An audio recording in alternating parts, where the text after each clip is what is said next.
Samahan niyo ako sa isa na namang adventure. Tara't magluto, kumain at gumala. Ako si Jeff and welcome to my channel. Tara, sama ka?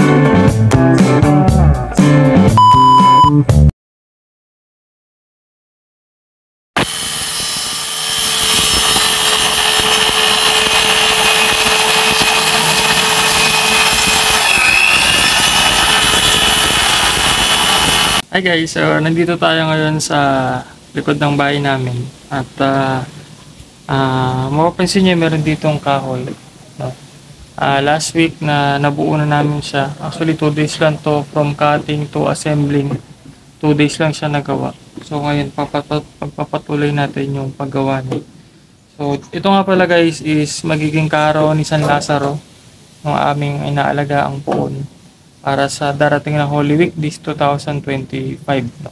So today is today is January 2025. At yun, kailangan natin mahabol dahil ang Holy Week is April na.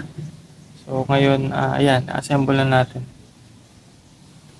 So tiniturahan ko na yung iba, yung mga pinapasok sa loob dito tulad nito. Kasi masasarado na to eh. Mapapasin yung silver na siya. Or gray.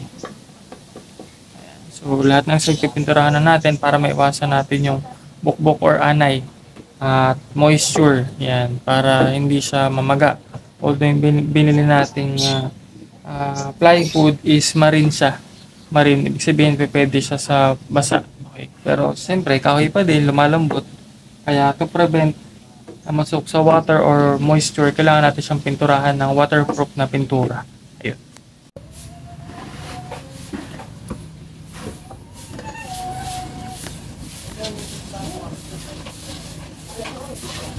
Okay guys, so bakal naman, no? Itong bakal na to pang ilalim to ng karo. Ayan. So kinakat na ni tatay. So dito namin sinukat para pantay na pantay siya, tapos pang ilalim talaga siya. Ayan. I-weldingin na siya ngayon para mabuo na natin.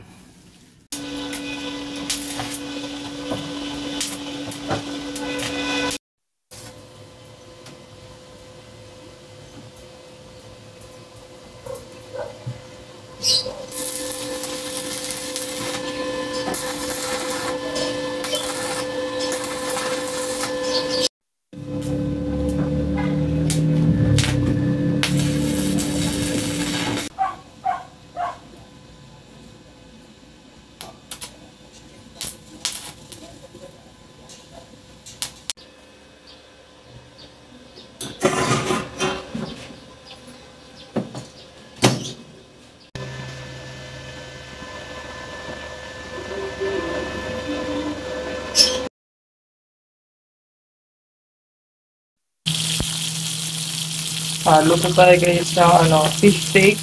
So nagpiprito tayo ng bangus ngayon.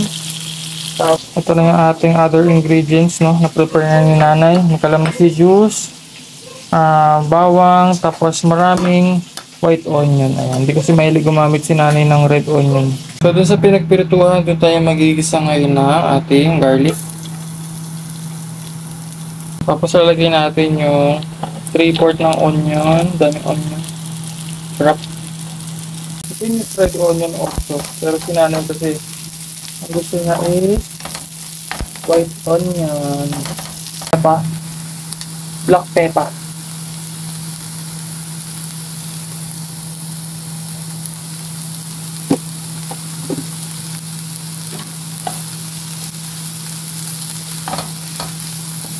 Pag medyo wilted na yung ating onion, ibig sabihin malambot na siya, pwede na tayo maglagay ng soy sauce.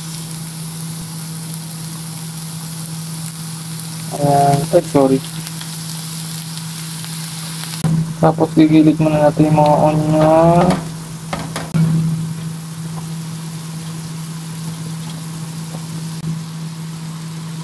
Kasi ito gusto lang ng nanay para ito. Patay.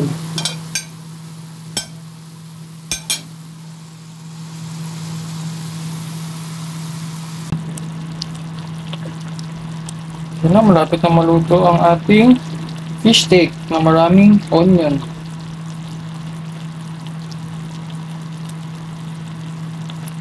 Hi guys.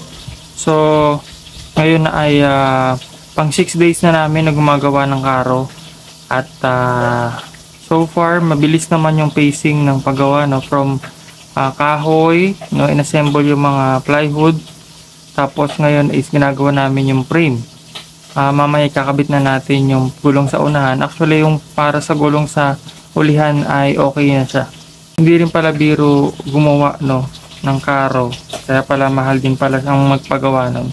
At dahil medyo tight nga lang yung budget natin for the karo, pero malaki na rin yung nagagastos natin na for the materials na wala pa yung bayad sa labor. Yun. Fulfilling naman kasi nasusunod or masusunod yung talagang gusto kong design at kulay ng karo. Yung taas, yung design, yung kulay, mga materials talagang nasunod sa lahat, no? Yun nga, medyo pricey lang talaga magpagawa pala at hindi pala biro, no? So, yeah, papakita ko sa inyo ngayon yung mga na-finish na namin or natapos na namin after 6 days. So, yung 6 days na yun ay hindi sunod-sunod ha, kasi siyempre may pasok ako sa work. So, minsan 2 araw lang, tapos work ako, tapos yan, sunod-sunod na tayo ng gawa. Ayun. Overtime tayo guys. Full weld lang ni tatay yung mga lahat ng duktungan, full weld, tapos pipinturahan ko na siya. Kahit gabihin na tayo para matapos na tong bakal or frame sa ilalim, no, ng karo natin.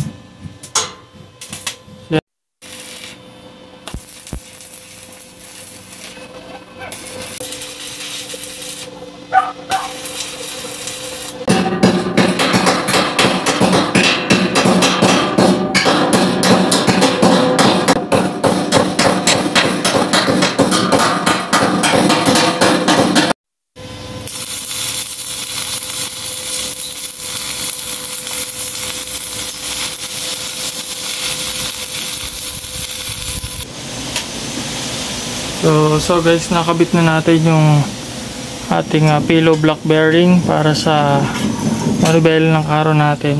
Ayan. So may assembly na natin yan. So testingin na natin.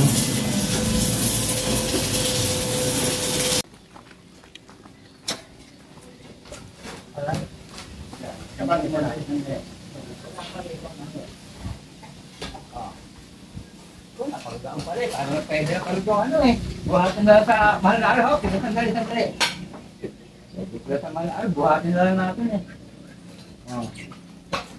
Patapit ang gilid. Yan. Okay na yun. Ganyan na yun. Ganyan na. Kahit di manibayaran yun eh, pwede kaya ka sa motor? Mayroong bearing yan. 700 ka.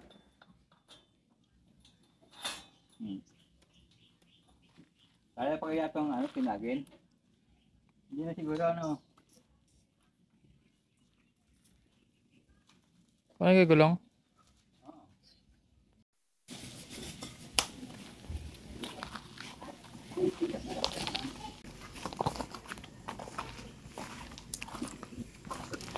Ano, lalagyan brace sa ilalim pa?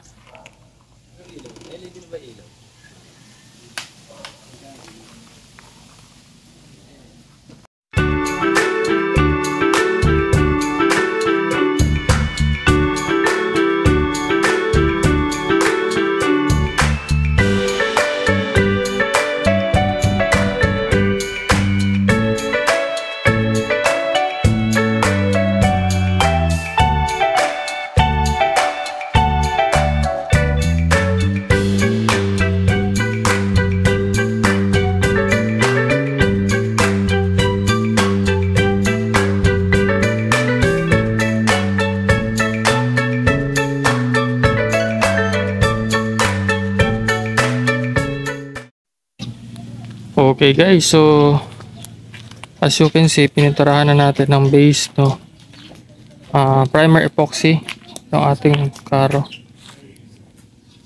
Ayan. So para pag nagpintura tayo ng silver, madali na lang siya, or hindi na siya sisipsipin or maraming patong ng silver. Ayan. So nilabas na natin siya, madali naman natutuyo. So ano ko lang tayo, no.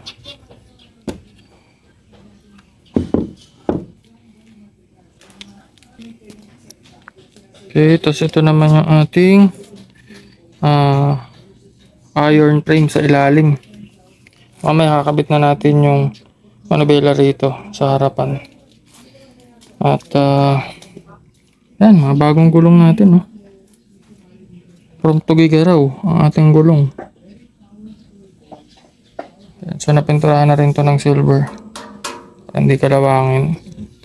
And then we have bearing. Yan, lalaki ng bearing natin. Pinakamalaking bearing yan, dos yung sukat. Yan. Medyo mahal yan, 700 ang isa. So 1.4 na agad. Dalawa. Para mas matibay ang ating manubela. Dalawang bearing. Okay.